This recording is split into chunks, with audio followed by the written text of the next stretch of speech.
the world's most powerful nation signed this treaty called the Antarctic Treaty, forbidding any military activity on the entire continent. Officially, it was signed to make sure that Antarctica was only used for peaceful purposes, exclusively for scientific cooperation, effectively banning all military activity or territorial claims. But a lot of people still believe this was not meant for peace, but rather to keep something hidden.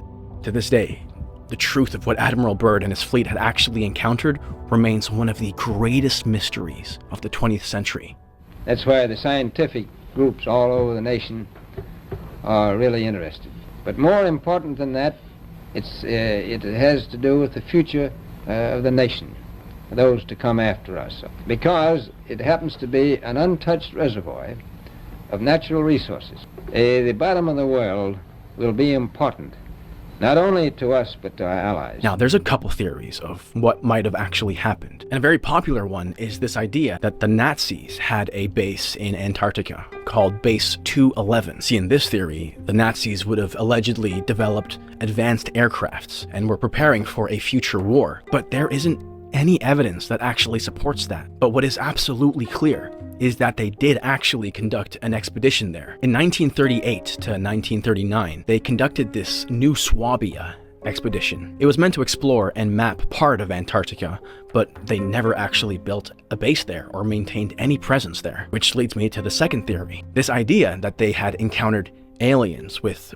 advanced technology, some kind of highly advanced technology hidden beneath Antarctica. Now, I know this sounds crazy, but it's important to note that we live in a time where these UFOs and extraterrestrial beings are actually being confirmed by entire governments. This is not a conspiracy theory, but rather some sort of hypothesis at this point. Keep in mind that aliens and these UFOs have not been coming from space. At least that's not what they have been saying. It seems like these UFOs are rather coming from beneath the water, which brings me to the last theory, probably one of the most popular conspiracy theories, this idea that there is a underground civilization, the Hollow Earth theory. Admiral Byrd and his fleet encountered beings from an ancient underground civilization. You see, governments have mentioned in the past that these USOs, or unidentified submerged objects, have actually been seen moving in and out of the ocean at insanely high speeds. See, the US Navy and the Pentagon have already released reports and videos showing these objects flying in these ways that are simply unknown to us. Technology far, far beyond what we are capable of today, which sometimes appear to emerge or dive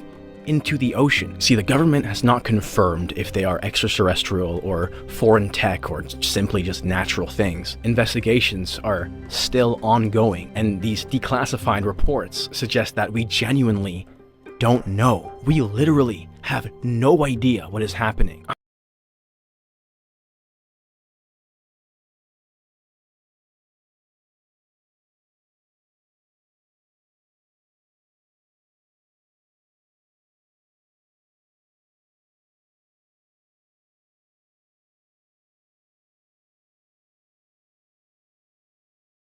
Ocean was the real outer space. A couple years ago, an independent researcher named Tyler Schmerkenhieser designed and engineered a one-of-one submarine with an adaptive hyperalloy composite hull. To prove it, the guy was obsessed, believed the concept of the ocean floor itself was a lie. Stuck a camera on the front of the submarine and set off into the unexplored depths of the Mariana Trench. And Buddy, the species he captured on these videos, were things that have yet to be explained to this day. But instead of finding the seafloor, he discovered what he described as an abyssal vortex, a swirling black whirlpool that no previous expedition had ever encountered. Said that by the time he'd gotten through it, he rose up to lands that he'd never seen before in his life. Saw these strange human-like beings standing up on the shore. It was like this upside-down world, accessible through vortex canals in the depths of the water. Coming from the inside of the ocean. Hey, look, it's right there. And right there. And right there.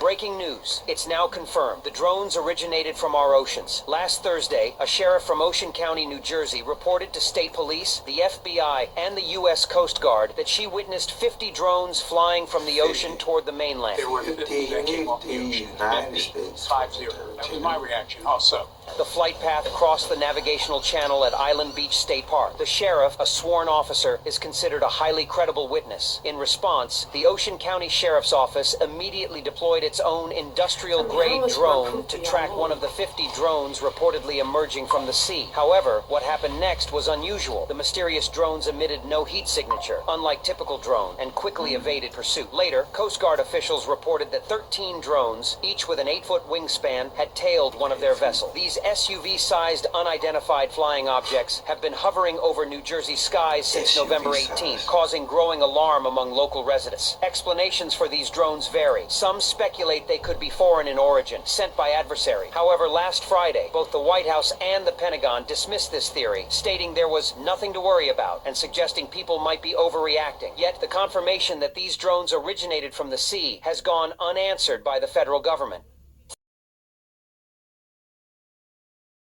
Unexpected turn. The astronauts doing the spacewalks will now be wearing snorkels after the last astronaut who performed a spacewalk nearly drowned when his helmet filled with water. Let's get to... But just my gut inside me said, that's my dive buddy, and I should be with my dive buddy. That's my dive buddy, and I should be with my dive buddy. But the last spacewalk ended with Italian astronaut Luca Parmitano nearly drowning in his helmet after it started filling with water. Water is in his eyes now, and it seems to be increasing. Fellow astronauts quickly pulled him back into the station. When they did, water poured from the helmet. And just able to be airlocked right now. And I'll get in config to the waste feathers all hooked up, the safety feathers, I should say. Okay. Dave Williams beginning the third spacewalk of his career. We got some droplets coming out, and I'm looking at you from camera Charlie. Okay. And I saw them go